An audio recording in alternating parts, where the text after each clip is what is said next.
بسم الله الرحمن الرحيم أتى أمر الله فلا تستعجلوه سبحانه وتعالى عما يشركون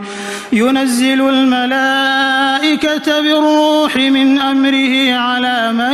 يشاء من عباده أن أنذروا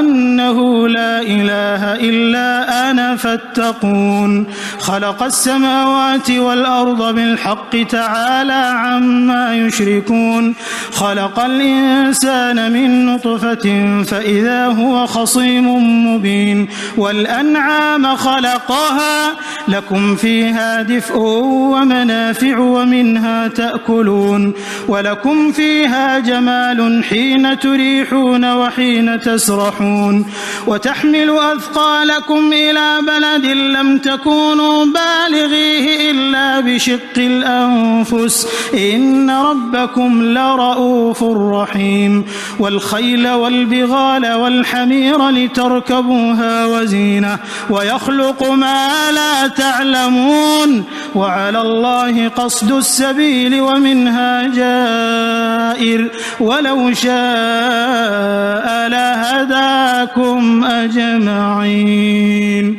هو الذي أنزل من السماء ماء لكم منه شراب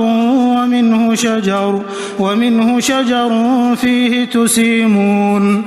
ينبت لكم به الزرع والزيتون والنخيل والأعناب ومن كل الثمرات إن في ذلك لآية لقوم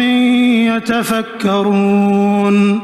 وسخر لكم الليل والنهار والشمس والقمر والنجوم مسخرات بأمره إن في ذلك لآيات لقوم يعقلون وما ذرأ لكم في الأرض مختلفا ألوانه إن في ذلك لآية لقوم يذكرون وهو الذي سخر البحر لتأكلوا منه لحما طريا وتستخرجوا منه حلية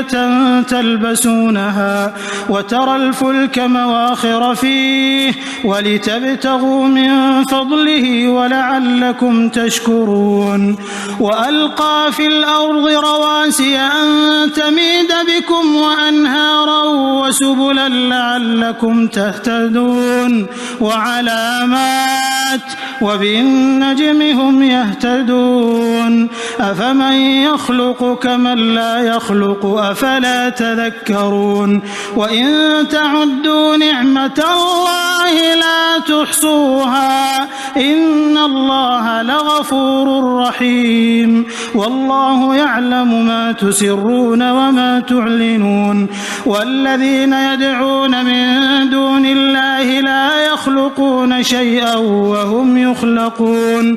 أموات غير أحياء وما يشعرون أيان يبعثون إلهكم إله واحد فالذين لا يؤمنون بالآخرة قلوبهم منكرة وهم مستكبرون لا جرم أن الله يعلم ما يسرون وما يعلنون إنه لا يحب المستكبرين وإذا قيل لهم ماذا أنزل ربكم قالوا أساطير الأولين ليحملوا أوزارهم كاملة يوم القيامة ومن أوزار الذين يضلونهم بغير علم ألا ساء ما يزرون قد مكر الذين من قبلهم فأتى الله بنيانهم من القواعد فخر عليهم السقف من فوقهم وأتاهم العذاب من حيث لا يشعرون ثم يوم القيامة يخزيهم ويقول أين شركائي الذين كنتم تشاقون فيهم قال الذين أوتوا العلم إن الخزي اليوم والسوء على الكافرين الذين تتوفاهم الملائكة ظالمي أنفسهم فألقوا السلم ما كنا نعمل من سوء بلى إن الله عليم بما كنتم تعملون فادخلوا أبواب جهنم خالدين فيها فلبئس مثوى المتكبرين وقيل للذين اتقوا ماذا أنزل ربكم قالوا خيرا للذين أحسنوا في هذه الدنيا حسنة ولدار الآخرة خير ولنعم دار المتقين جنات عدن يدخلونها تجري من تحتها الأنهار لهم فيها ما يشاءون كذلك يجزي الله المتقين الذين تتوفاهم الملائكة طيبين يقولون سلام عليكم ادخلوا الجنة بما كنتم تعملون هل ينظرون إلا أن تأتيهم الملائكة أو يأتي أمر ربك كذلك فعل الذين من قبلهم وما ظلمهم الله ولكن كانوا أنفسهم يظلمون فأصابهم سيئات ما عملوا وحاق بهم ما كانوا به يستهزئون وقال الذين أشركوا لو شاء الله ما عبدنا من دونه من شيء نحن ولا آباؤنا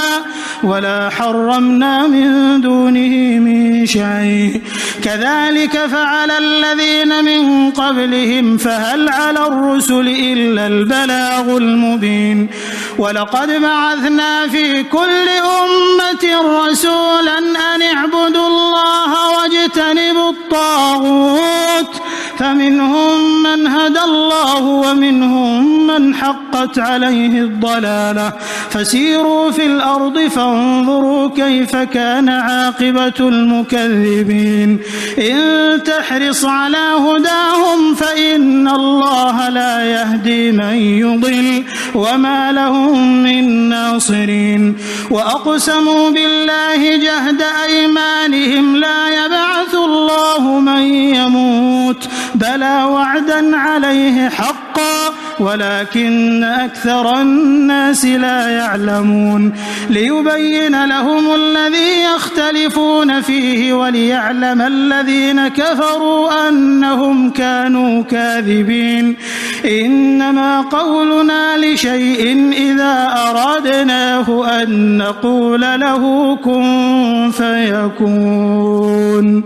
والذين هاجروا في الله من بعد ما ظلموا لنبوئنهم في الدنيا حسنة ولأجر الآخرة أكبر لو كانوا يعلمون الذين صبروا وعلى ربهم يتوكلون وما أرسلنا من قبلك إلا رجالا نوحي إليهم فاسألوا أهل الذكر إن كنتم لا تعلمون بالبينات والزبر وأنزلنا إليك الذكر لتبين للناس ما نزل إليهم ولعلهم يتفكرون أفأمن الذين مكروا السيئات أن يخسف الله بهم الأرض أو يأتيهم العذاب من حيث لا يشعرون أو يأخذهم في تقلبهم فما هم بمعجزين أو يأخذهم على تخوف فإن ربكم لرؤوف رحيم أولم يروا إلى ما خلق الله من شيء يتفيأ ظلاله عن اليمين والشمائل سجدا لله وهم داخرون ولله يسجد ما في السماوات وما في الأرض من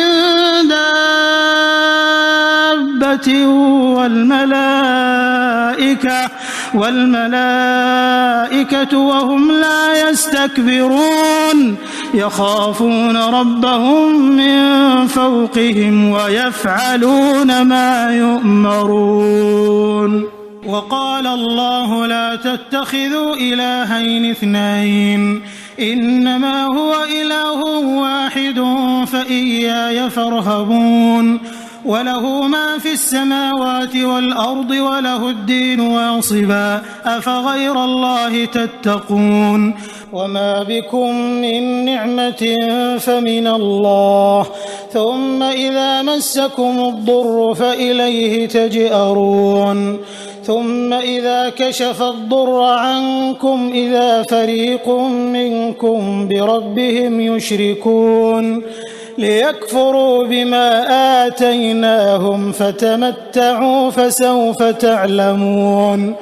ويجعلون لما لا يعلمون نصيبا مما رزقناهم تالله لتسألن عما كنتم تفترون ويجعلون لله البنات سبحانه ولهم ما يشتهون وإذا بشر أحدهم بالأنثى ظل وجهه مسودا وهو كظيم يتوارى من القوم من سوء ما بشر به أيمسكه على هون أم يدسه في التراب ألا ساء ما يحكمون للذين لا يؤمنون بالآخرة مثل السوء ولله المثل الأعلى وهو العزيز الحكيم ولو يؤاخذ الله الناس بظلمهم ما ترك عليها من دابة ولكن يؤخرهم إلى أجل مسمى فإذا جاء أجلهم لا يستأخرون ساعة ولا يستقدمون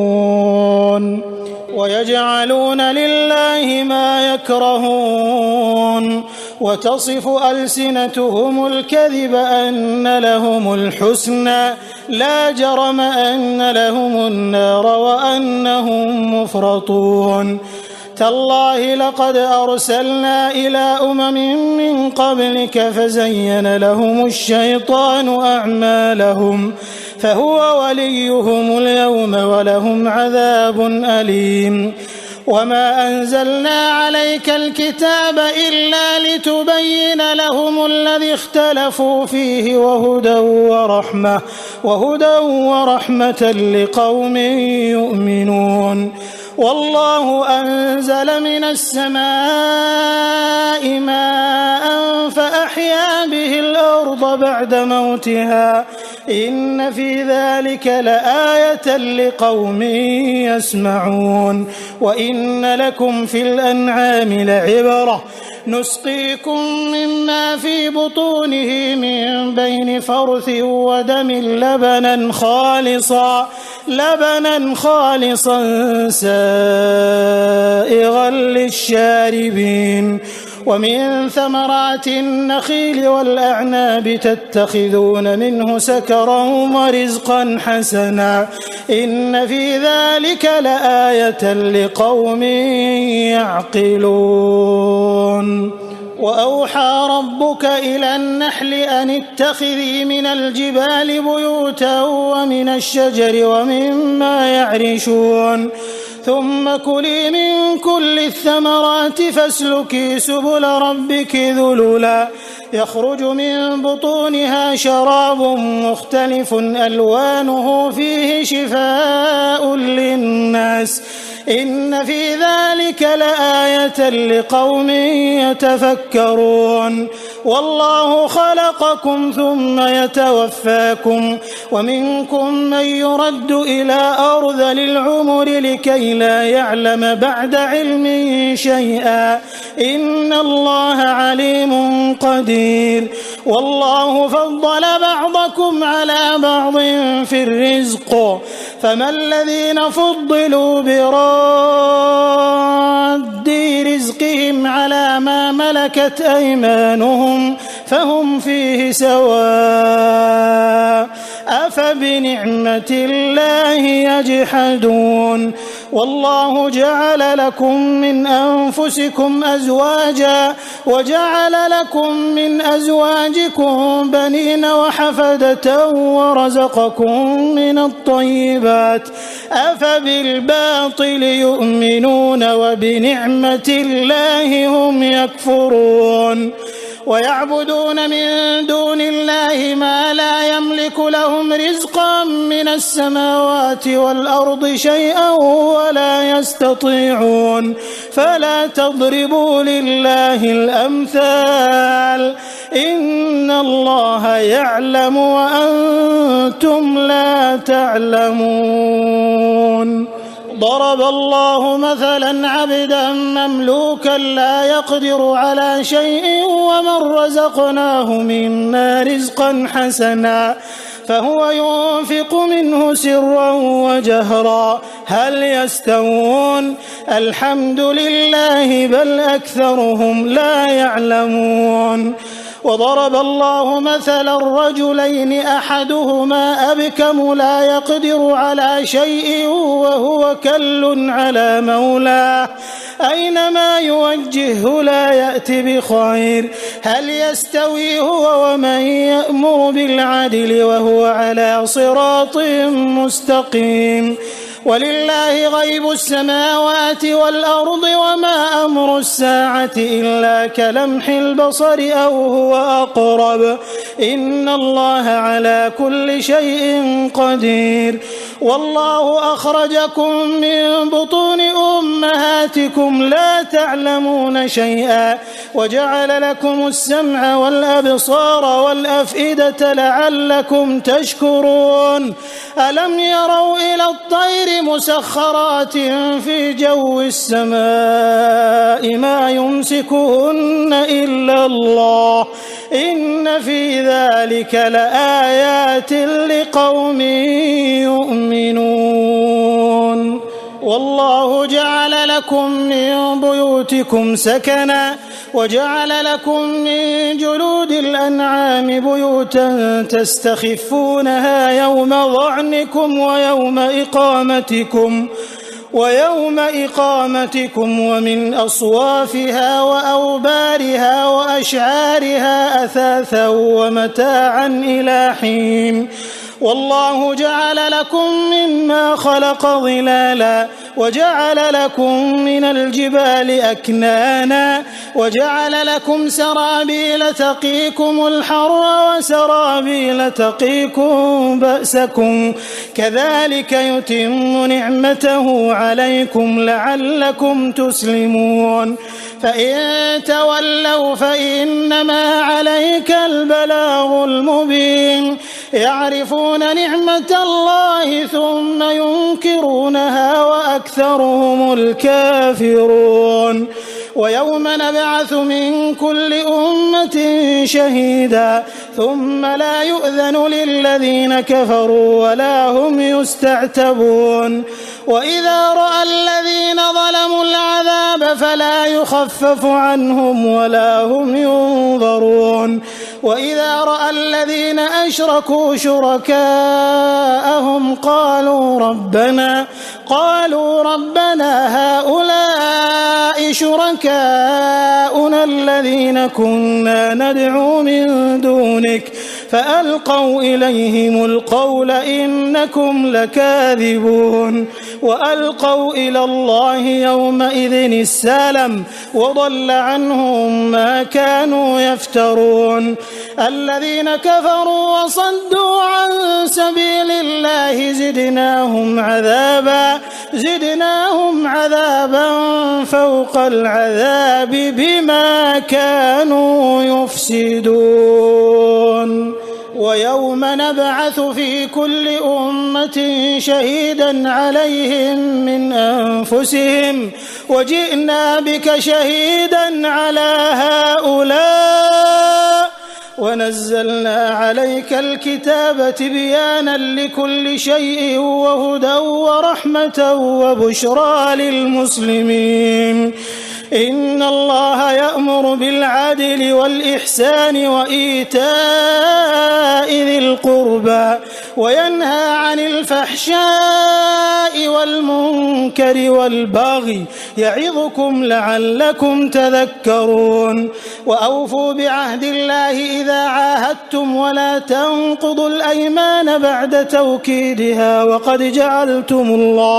وقد جعلتم الله عليكم كفيلا إن الله يعلم ما تفعلون. ولا تكونوا كالتي نقضت غزلها من بعد قوة أنكاثا تتخذون أيمانكم دخلا بينكم أن تكون أمة هي أربى من أمة إنما يبلوكم الله به وليبينن لكم يوم القيامة ما كنتم فيه تختلفون. ولو شاء الله لجعلكم أمة واحدة ولكن يضل من يشاء ويهدي من يشاء ولتسألن عما كنتم تعملون. ولا تتخذوا أيمانكم دخلا بينكم فتزل قدم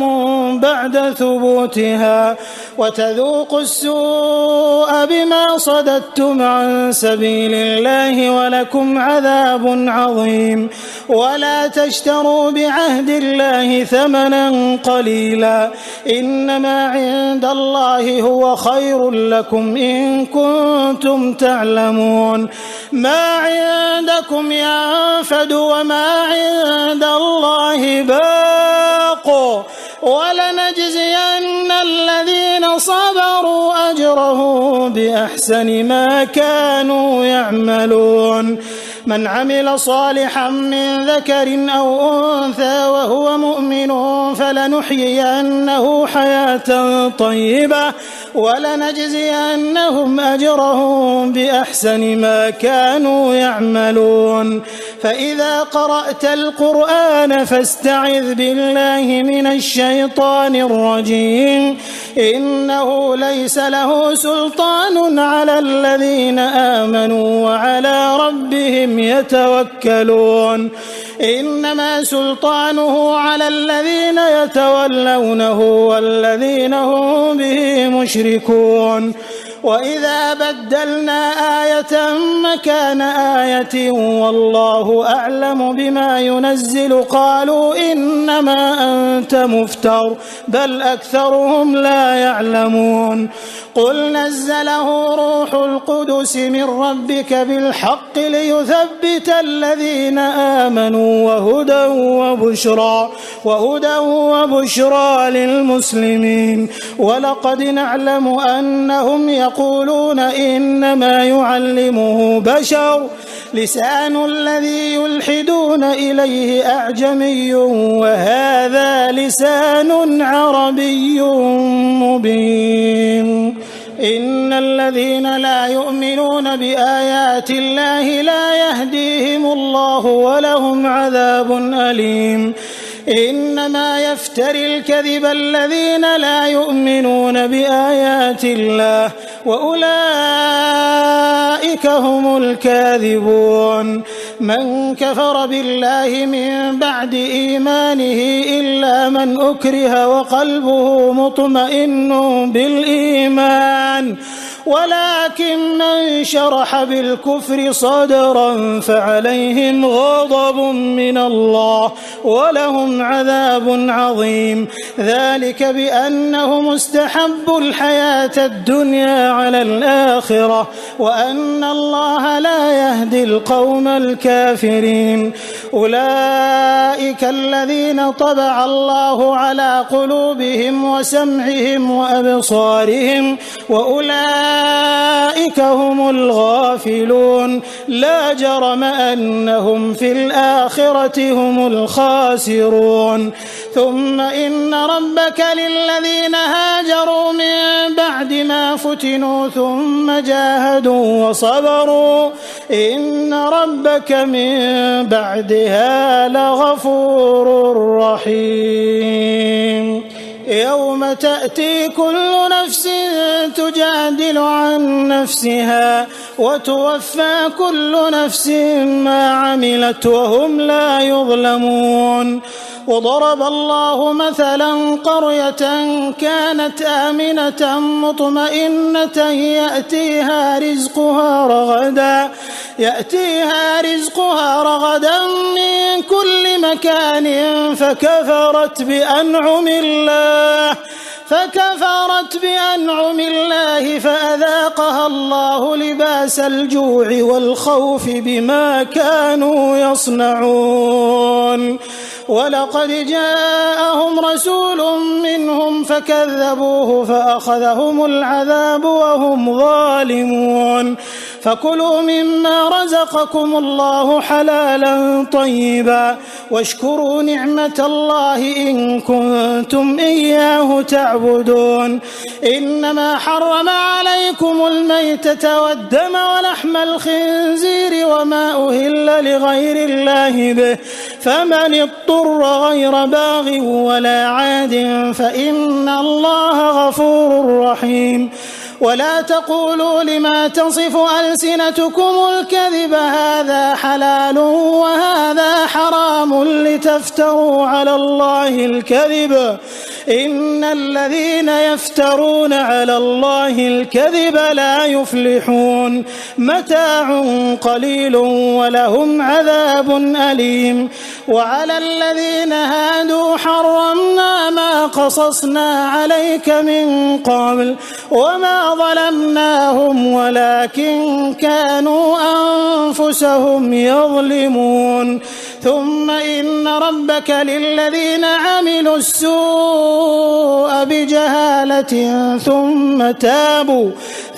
تابوا من بعد ذلك وأصلحوا إن ربك من بعدها لغفور رحيم إن إبراهيم كان أمة قانتا لله حنيفا ولم يك من المشركين شاكرا لأنعمه اجتباه وهداه إلى صراط مستقيم وآتيناه في الدنيا حسنة وإنه في الآخرة لمن الصالحين ثم أوحينا إليك أن اتبع ملة إبراهيم حنيفا وما كان من المشركين إنما جعل السبت على الذين اختلفوا فيه وإن ربك ليحكم بينهم يوم القيامة فيما كانوا فيه يختلفون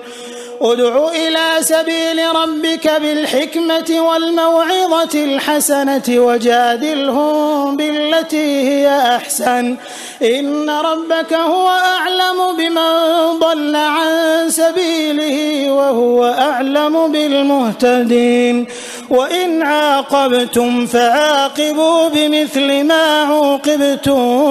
به ولئن صبرتم لهو خير للصابرين